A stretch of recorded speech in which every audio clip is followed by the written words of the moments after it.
What do you have in there? Some like throat coat tea with lemon, cinnamon, honey. Yeah. Yeah. Is that your remedy for your throat? Like, it's my routine. Oh, it's a routine. It's my maintenance. Okay. It's my maintenance. Mm-hmm. Nice. Yeah. So every day, is that an everyday? Every day. A different tea. You know, I have my weekly teas, but yeah, every day. What kind of tea. teas? Like Ginger, turmeric, chamomile, the classics. Green tea, black tea, white tea, oolong. white tea. Hold on a second. Mm-hmm. Tell me about white tea. What do you know about it? It's like the opposite of black tea. I'm Kiki, and I'm a storyteller. Everyone has a story, and I'm here to listen. This is what it's like to be here.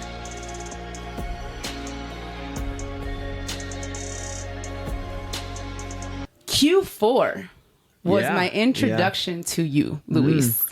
A coworker, a Michigan native, tells me one day, hey, my classmate, Luis, told me about this gathering tonight at this place in Humboldt Park called Q4. I asked her for the address, and when I looked at it, I realized it was my hood. Well, the one I was born in and grew up in and knew very well. That's where I met LoganLu, a spoken word artist and MC. Since then, Luis has traveled, hosted workshops, educated young people, started mural tours, and a whole lot more. So I'm glad that you're here to talk to me all about it. Yes. We're going to get into it. Yes. So welcome. Thank you. What a pretty bio. That was me in a nutshell. I'm going to steal that. All right. I'm going to steal that if you don't mind. No worries. So I usually start off every conversation with, how old are you? Damn, that's the hardest question. Why? Okay, 1981 is when I was born. So I am going to be 45. All right, it's the math thing. Yeah. I'm going to be 45 in August. Okay, cool. Yep. I know. Usually when people ask, well, I was 85, so it's easy. I'm on the 5. Young right? buck. But even millennial. Millennial. The elder millennial is the title they've given us now. Yeah. But even still, I'm always like, if it's not a year with a 5 or a 0, I'm like, what year? Well, how old am I? Yeah. It's that the creative brain that takes over. All right. So the title of the podcast is What It's Like to Be Here. And so since with the introduction, I like to always give intros into how I meet my guests or how I've met y'all. And since then, I feel like that was like the beginning of stuff that, not even the beginning, but I know that we're in school, you were in college, like that's how my coworker came to meet you. And to me, college is almost like, the beginning of like figuring out who you are, what you're going to do with your life, how to get involved, and very communal. So talk to me about how it feels now compared to that time. I think that was like 2008.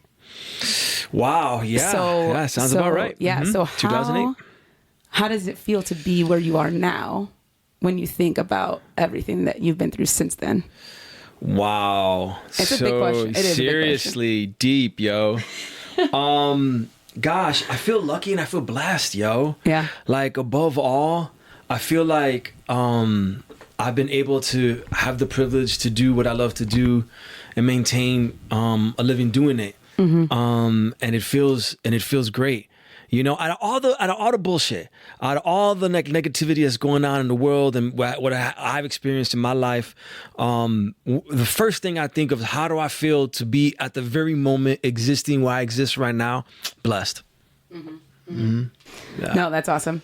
And so, talk to me about your journey, I guess. So what were you doing? Talk about Q4, first of all, because that was a dope spot. Q4. Shout out to Q4. Rest in peace, all the homies. Yeah. But I just remember walking into that space and it just being one big community, almost like what I saw at the college campus, right? I went to U of I, coming back and being like, wow, there's this community of young people doing artistic, creative things. And just talk to me about it a little bit. Intro that. Yeah, absolutely. Yo, so before Q4 though, my introduction to Q4 was through a crew called the Leftist Lounge. This was led by a few folks, right? I can't name them all, but like Fausto, Jessica, Destiny, Natalie, bunch of folks were part of that Leftist Lounge. And it was very, as you can imagine, conscious driven. So there was the idea of throwing a party, and then you're surrounded with music and visuals that have to do with the resistance, right? But also it was a collective. There wasn't. We also met and we talked and we hung out and we do all that other stuff, right? Leftist Lounge is throwing a party at Q4, right? Some of the people from Leftist Lounge know some of the people from Q4. And they throw a party there, right? And then that was my introduction to see the space. And then I saw the space activated in a way where that like the upstairs and the basement complemented each other, but also the vibe was just right, that I had an experience in another space. The creator, the director, I don't know whatever you want to call him, Johnny Barra, invites me after the party happens, after Leftist Lounge happens, after the party happens, he invites me back. And a few other folks too, and he's like, "Hey, we're gonna do this open mic. We're gonna call it 20 hertz by 20 kilohertz." And myself and Gabe were the hosts of this open mic. And I don't know if you ever went to that, right? But the open mic was a consistent event that happened at the Q4 space that brought in such an eclectic group of individuals throughout the city of Chicago, but also cats from different parts of the world be dropping in. They're like, "Oh, you got to go to Q4, right? And check out, the open mic scene. You got to perform there." And that was evident just from what we saw on the stage. I mean, we saw MCs, poets, rock, rap. I mean, a didgeridoo, for real. Like a didgeridoo. I saw that one time on the open mic, But in addition to that, too, a lot of the people that went there were involved in different community actions throughout the city of Chicago. And we went there because we felt safe. You know what I'm saying? And so it was a space, too, where like, yeah, you brought your party, but there was always this undertone of activism. You know what I'm saying? Within that space. And then because what we were doing was so cool, the authorities and the government said, "You can't do this shit no more." All right? And I won't go too much into detail into that, but basically our space got shut down. And so the space was moved, right? And it was moved, and then we get to the second iteration of Q4, which is Multiculti. Right, the Multiculti, which was on another floor, which also it was just like a more maybe mature, efficient version of Q4. But that was my Q4 life. Shout out to Johnny Barra. I wanted to talk about your poetry, right? Yeah. That's what you do. You are a poet. Talk to me about how that started in your life. Like, what drew you into poetry, of all the things. Yeah. And how it's been present, how it's just given you what you have today. Yeah, absolutely. When I think of myself as a poet and I tell people I'm a poet, and I think if somebody were to tell me of a poet, the first thing that comes to mind is writing. You think like pen and paper, right? But that wasn't how I got into poetry, right? It was speaking, and it was talking, and it was performing, and it was using the body, right?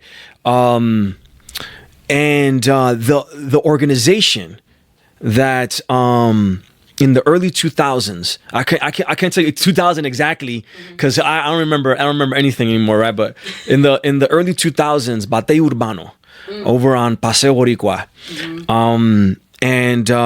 when I started going to that space, they used poetry in a way similar to the New Yorkers use poetry to talk about Puerto Rican resistance and truth, like. I didn't read any of their poems. You know what I'm saying? But like I went to an event and I heard them and I saw them perform and I was like, I want to do that.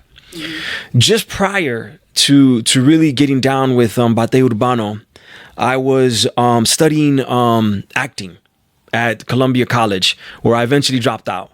But I was doing theater, so I knew that I always wanted to be a performer. Okay. Right? Like it wasn't like I saw myself as a writer, even though I did write. Because I always wanted something to perform and I needed something to read to perform, right? But it was performance first. It was being able to speak and riff and, you know, almost in like in a hip hop cypher freestyle style, right? But Batalla Urbano is where I saw these poets doing their thing, and I want to do that.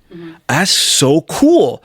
Like pretty much how any artist does anything, right? They see something that's cool. I want to do that, you know? For sure. And you imitate that, you know? And I would say that's how I got my start in poetry. Okay, cool. So it was just something that you were exposed to, that you knew that you really wanted to do. And obviously you already have the acting chops or something about, like you said, being a performer.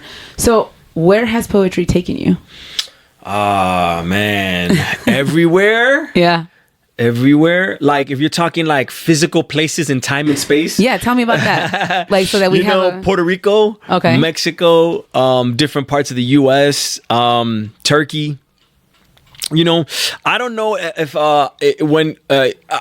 some of those places I went there. I wouldn't say poetry took me there, but I went there and I was able to use my poetry and express my art. You know what I'm saying? But yeah, I've been able to thankfully visit different countries and different places. So cool. So many cool places, you know. I would say like Mexico was the first place to invite me out there as a Latin American country, right? Shout out to Rojo. Rojo, a poet out there, was one of the first people working in the slam scene, right? Which is what I did a lot of in Chicago. Did a lot of slam poetry, and as you probably already know, slam started in Chicago, right? So you know, there was always Latino slammers, right? You know, matter of fact, our Chicago Poet Laureate was a slammer, right? She won a slam championship, Mayra del Valle. But so there was always Latino slammers, but the Latino slammers always slammed in English, rightfully so, right? Because you're gonna be doing it here in the United States. You know what I'm saying? So, you know, there wasn't that I knew of a lot of slammers that were slamming in Spanish, right? Or even doing anything really in Spanish, right? And I was attempting at it. I was bad at it. I wasn't good at it. But I was attempting it and I was doing it. Yeah. And I was just, you know, hanging out with folks that were always speaking Spanish, right? Because I'm Latino hanging out in Chicago. I think what's important to note is that during this time, right, I'm also working at the National Museum of Mexican Art. And so arts like to cross each other. You know what I'm saying? So through the museum, I'm also working with artists that are working in other fields that I'm just naturally finding myself in the same circles in. And so, yeah, Mexico was like, yo, come out here. Rojo came out to Chicago. We showed him some love. He was like, yo, come out to Mexico. Went out there. And, you know, it was a trip actually that was sponsored by Contenidos. Shout out to Christina. That we coordinated this event where I was able to go out there and spit poetry. And like, you know, when I went out there, not that I doubted them or anything like that, but I'm thinking, you know, I'm going to go out there and do like open mic cafe. You know what I'm saying? Yeah. But like the scene out there was I was really impressed with how serious the scene is out there, and today what it's grown to also. And I was like, wow, this is legit stuff. And then it really opened my eyes like, oh man, Latin America got a poetry scene, right? So whatever, years go by and I'm collaborating with Mexico, and then I get to collaborating with Puerto Rico. I'm Puerto Rican, right? So I'm already going out to Puerto Rico. I'm making connections with poets out there. I go to this spot, Poets Passage. I meet some great poets out there. They're doing poetry out there, and then we're having this intercambio, right? They're like, hey, we want to go to Chicago. They come to Chicago. We do something. I go to Puerto Rico. We do something. You know what I'm saying? And it's this beautiful intercambio that's happening, right? Between all of us, you know, Chicago, Mexico, Puerto Rico, you know. And so those are the places consistently that I find myself kind of rotating through. You know what I'm saying? Yeah.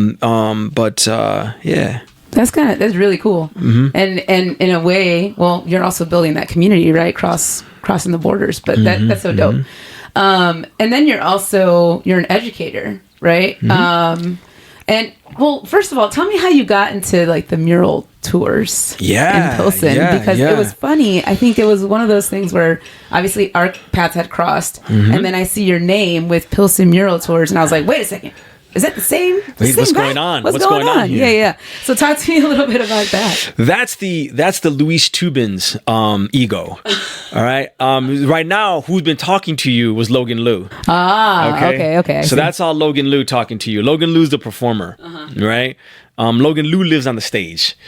Luis Tubens is a nerd. So Luis Tubens, anyways, whatever. I'm working at the museum, right? Yeah. I'm working at the museum, and while I'm working at the museum, there's this muralist, Jose Guerrero, rest in peace.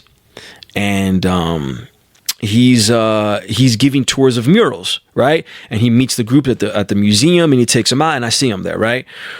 I'm working as a tour guide when I'm seeing him kind of go in and out and give the tours, right? And one day I straight up go up to him and I say, hey, if you ever need anybody, I'm a tour guide here. And he's like, actually, I do. And this is toward the latter part of his life. And, he's having some mobility issues and stuff like that. And so I'm helping him out. I'm giving tours with him. I'm learning about the tour business, working with the groups and everything like that. He passes away. And his wife, Margaret, she was like, it's all yours, Wow. So I changed the name. And did some modernizing of things. And now it's the Pilsen Public Art Tours. And so the way that I got into it was that I was already learning a lot about Mexican art history and culture from working at the museum, right? So a lot of the information that I was already learning about Mexican art history, I was already getting from the museum, And then he was teaching me about the murals and about the artists and things like that. That many of them I was already having a relationship with from working at the museum, right? Now, I'm working at the museum during the day and I'm giving these tours during the day. Side note, I'm seeing these same people at night because I'm partying with them, right? So I'm seeing them at night too and we're talking about things, whatever. That's a side story, right? But I start learning about the murals. And the more I start learning about the murals, and admittedly, I went in there just for some cash. I was just trying to get extra cash. The more I started learning about the murals, the more I was like, wow, man, this is some really deep stuff, and how different artists operate in separate themes and tools, and the movement, and then the history of it, and how many of the political movements that have happened throughout Pilsen's history are tied to the murals, right, and vice versa. And that's how I just grew into what I'm doing today.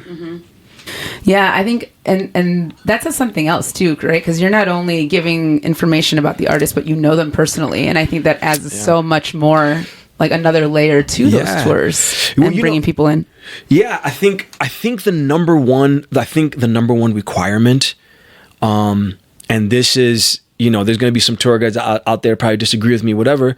I think the number one requirement, you should live in the neighborhood that you're touring, right? Which is that's where I live, which is where I'm trying to stay. Yeah. You know what I'm saying? I'm trying to stay. I'm trying, but it's the neighborhood that I invest in. That I don't just talk about it and then at night I go home. And then whatever happens in Pilsen doesn't affect me, really, right? Not what happens in Pilsen I'm invested into the community, and so I think that needs to be a part of it, the people need to see you in there and taking part in the community as well, because that is what's going to truly inform you about the artist, Oh no, yeah, totally. I agree with that. And so talk to me a little bit more about the education that you do, like workshops and what you're doing now. I mean, is everything, all of these things still active? What are you doing? I felt like what I've needed to do in my life is recognize where the priorities are, right? And feed that. And I feel that took me 40 years.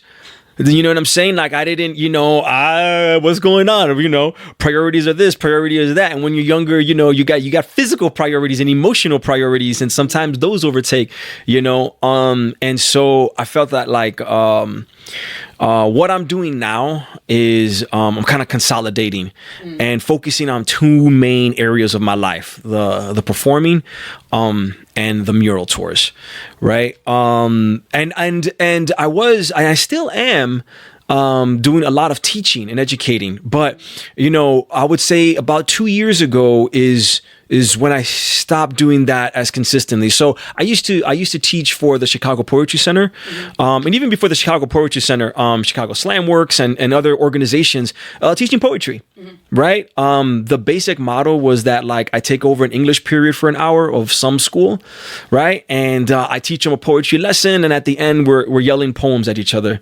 And so I was doing that for a number of years.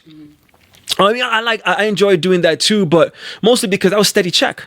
You know what I'm saying? That was a steady check all the time. And at that time, the mural tours, I wasn't sure if I was something I wanted to take seriously or not. You know what I'm saying? I was still doing it as like, making cash out of it or whatever. And then I would say about 2 years ago now, roughly a year after the pandemic, I'd say, I've done less of that.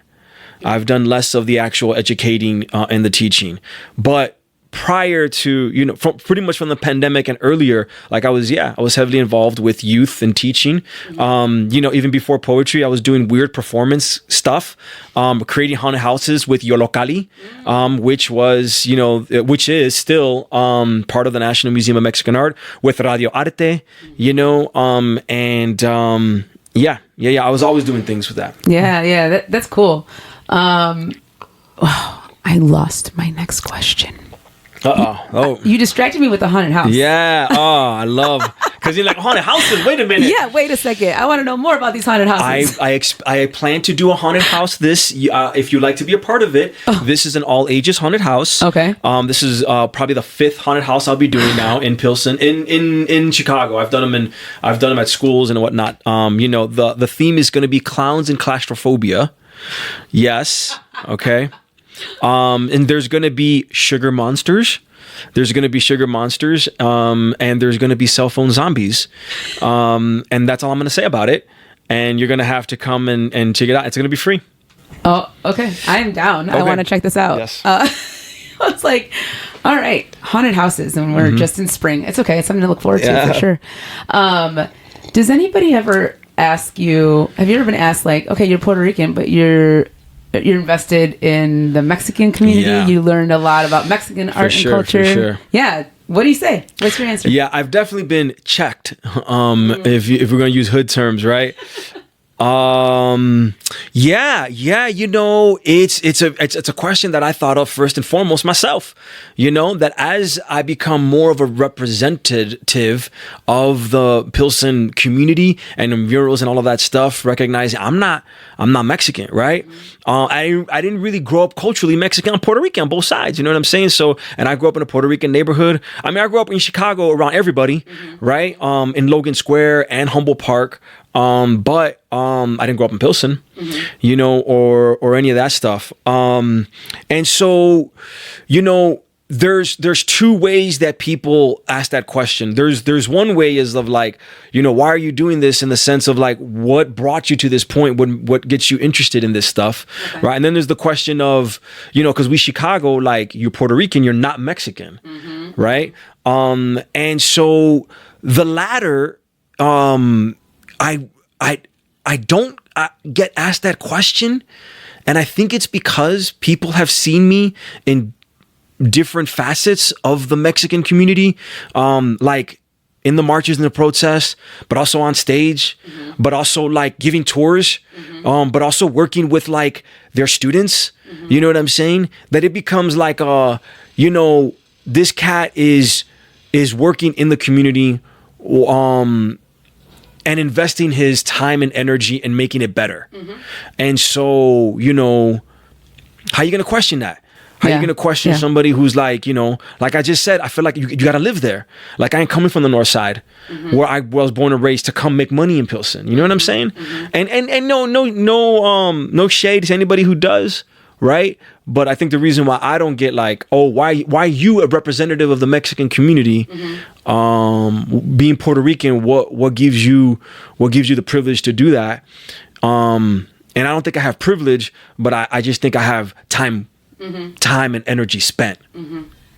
Yeah, no, that's a great answer because I mean, and I didn't necessarily think about it that way in a sense that like, not why you, but it's more of like just that, because I believe that, I mean, we have Latinos who are interested in Japanese and Korean culture, right? Like that's, right, yeah. You can be interested in whatever, but more of like that introspective, like just you feeling, you know, how you feel representing Mexican culture in a way, right? Because you're the one educating about it, but you're being Puerto Rican. And it's interesting because I was born in Humboldt Park and people always think that we're Puerto Rican. We're not, you know, we're Mexican. So it's like, it goes both ways because I feel like the immigrant experience is what unites us, right? As a community. Because it was always mixed. Especially Humboldt Park was always... And the movements... there wasn't like a Puerto Rican, this only the Puerto Rican movement, Mexicans can't join this, you know what I'm saying? Like, you know, and vice versa. You know, there was a lot of exchange of culture between Puerto Rican and Mexican communities here in Chicago when they are still both fighting for their voices. Exactly. And I think that's the unification part of it, because I remember just from a historical standpoint, my mom had block clubs, right? They had block clubs in Humboldt Park. And so my mom was part of the block clubs, right? My aunt like helped to elect elected officials, right? Like they were very active in the community, and it wasn't we're not gonna play nice because they're Puerto Rican or because we're not all one monolith. No, we need things. We need resources. We need to have our lights on. We need to have, you know, cops patrolling the area. We need to have this. How do we get that? Right. And that's what they were unified on that front. And it was so we grew up with, you know, friends who would say nena and nene, and even though that's not the way we spoke, but that was like, I'm like, oh, that's a Puerto Rican thing, right? Or I'm just very used to the flags and very used to salsa and very like to me, summertime is salsa being blasted from an Astro van. You know what I mean? Like it's not the rancheros. There is nothing else, right? So. And it's interesting, and so people are like, "Oh, you're Puerto Rican?" I'm like, "No, I am not." But I very much enjoy the culture, and so when I tell folks I haven't been to Puerto Rico, and everybody's like, "You still? What? Still? Oh, we gotta go. I know, we gotta go. No." It's on my list. Yes. It's on my list. Yes, you gotta go. Oh man. All right. So, what do you see? I guess you said you're trying to stay in Pilsen. Yeah. Which I think a lot of us tried to stay in Pilsen and just couldn't do. So I wish you all the luck. Thank you. In trying to stay there. But in the next couple of years, I guess, what are you seeing for Pilsen? What do you want to do? Like, do you have a vision for what it is that you want the tours to be? Or just where you want to be? Can you talk a little bit about that? Yeah, absolutely. You know, the question I always try to ask myself is, how can the tours give back? You know what I'm saying? And one of the initiatives that we did as a pilot last summer, and we're doing in full force. Actually, we'll be making the announcement next month. Well, I don't know when this podcast is going to air, so it'll be in a couple months. Yeah. So by the time this podcast airs, the announcement would have already been made. But we are raising money for different local Pilsen nonprofits. Right. In the past, we've done, and when I say we, it's just me, really. It's me and it's Pilsen Public Art Tours and Pilsen Arts and Community House. There's this initiative that we have in which local Pilsen nonprofits, we give them a tour. You ain't making, thousands and thousands of dollars, but we raise money, through the tours, through educating the people about the art. And so the constant question is, how do I give back? How can also, the hood make money also too? And this is one of the ways that I see that, Of course, I want to grow, but I'm kind of in not a weird, but a very interesting spot in that, like, I'm pretty much a one-man show when it comes to doing the tours, right? I don't have a company, or wait, scratch that. I do have a company, but I don't have employees. Okay. I got 2 people that I work with a lot, and they help me give tours. So, you know, I don't know if I want to grow to a point where I want employees. You know what I'm saying? I don't think I want that. I don't think I want to manage anybody. You know what I'm saying? But what I definitely do want to do, what I feel like at this point now I got to do, or if not, I feel like a failure. Like what I have to do is I have to somehow compile all of this information that I have, because I feel like it should be studied. I feel like the movement in Pilsen with the murals from 1968 till now should be studied. You know, and I feel that like through my different, like I've already been kind of doing that and just interviewing artists because I need to know what a mural's about, and interviewing art organizers because, you know, I need to know, you know, what they're doing. I feel like there needs to be a little bit more of a formal compilation of all of this information. And I think that's my next step. I think that's what like I really want to do. Growing the business is always going to be on my mind, trying to make more money, right? Because I'm always going to try and make more money, but also thinking about like what is the physical gift I can be like, okay, here, I've done this for 20 years, over 20 years, this here's the information I have until this point, you know? And if it's wrong, well, here's a starting point. Here's a starting point to be like, hey, actually this is wrong, and give it back to me. You know what I'm saying? Right. But like hey, at the starting point, be like, okay, here's something, because it's phenomenal what has happened. That is actually a genius idea. And if a journalist, right, can go and take notes, and those notes are taken seriously because they're interviews with the actual sources, right? That's value right there. That's valuable. And just compiling that, having it, I don't know, I don't know if it's digitized or not, but like just having a compilation of all of that information would be wonderful. It's out of my skill set. I talk about things. I like a live audience. That goes back to me not liking poetry when I had to write it, you know, or not. That's not what real first drew me, right? Yeah. So whatever. It's like, okay, it's big boy time. You know what I'm saying? Like learn another skill, bro. Yeah. So yeah. Oh, well, that's awesome. No, I'm looking. I would definitely look forward to seeing, even if it's just notes, right, about like sitting down with people. But that's very cool. Well, Luis, thank you so much for your time today. You're welcome. Thank you for having me. Yeah, like I love sitting down talking to artists. I like that I got to document your story, even if it's just a little piece of it. But thank you so much. You're welcome. You're welcome. Thank you all. All right, and to all the listeners, we'll catch you on the flip side. Bye.